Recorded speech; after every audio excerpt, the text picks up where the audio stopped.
I'm not going to dwell too much on Bulbul because I do want people to go out and watch it, on Netflix and watch the film and consume it. There's enough about it out there, and you've said so much about it right now as well. But since you mentioned some of your other work, I'm very curious.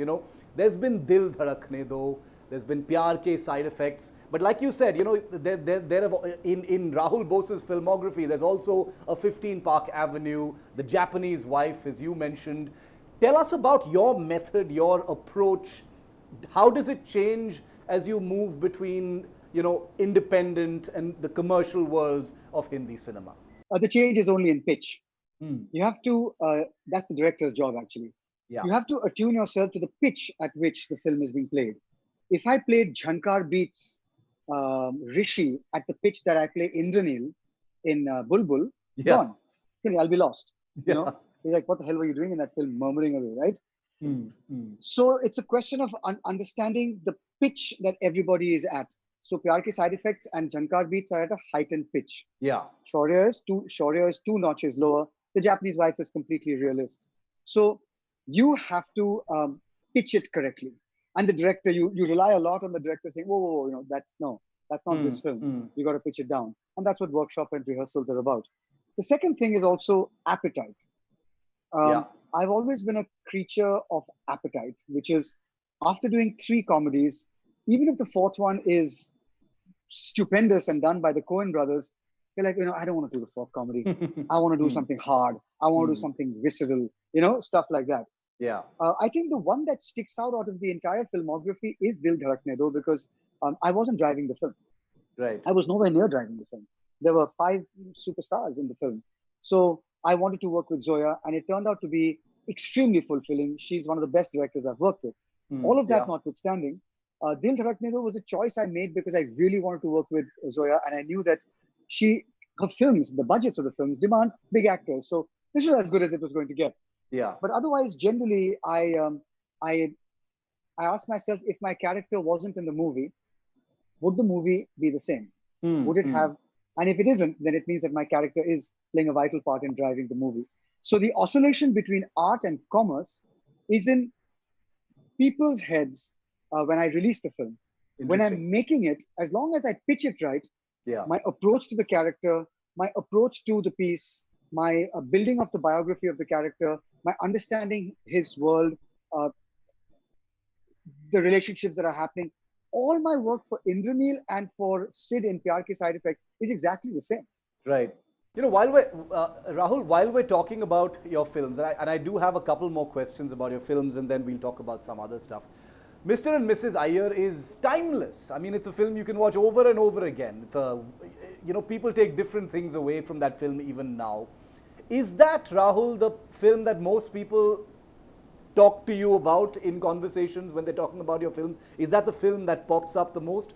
Or is it Jhankar Beats? Or is it anything else? The most, I mean. Well, the most fame I have got from any film is Bulbul, precisely for the condition we discussed.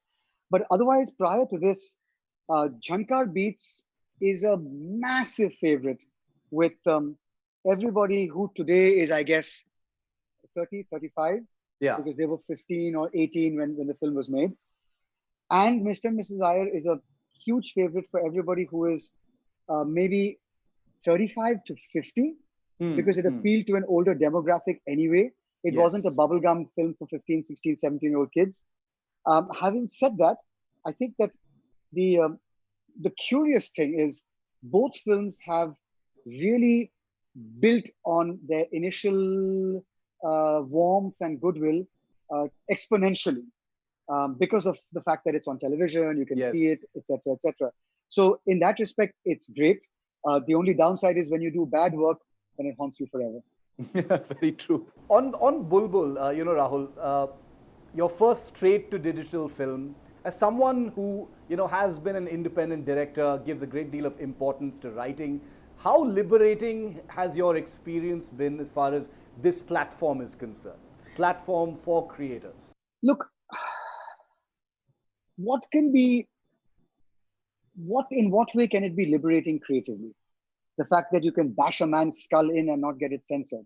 The fact that you can show two people making love without getting it censored.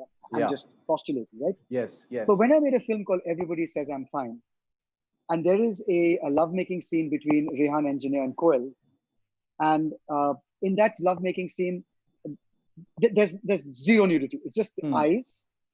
The eyes are shown. Yes. She's astride him. The eyes are shown, and the hands are shown. No skin. And the censors asked me to cut that scene. And I said, 1 second, what do I cut? Which part do I cut?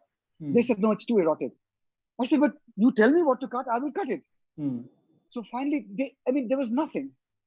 So I think that violence, sexual, sex, these intense visceral emotions are best imagined. Yeah. So I personally have never felt constricted making Everybody Says I'm Fine or Purna for the screen. The Iranian filmmakers from the 80s and 90s will tell you they were corralled with constrictions. Yeah. And yet what luminous cinema came out of that entire movement. So that's an extreme, but I can certainly say that if you require a scene of somebody's brains being bashed out or a flash of a woman's breasts, then you're not really telling a great story, are you? True. Yeah. Yeah.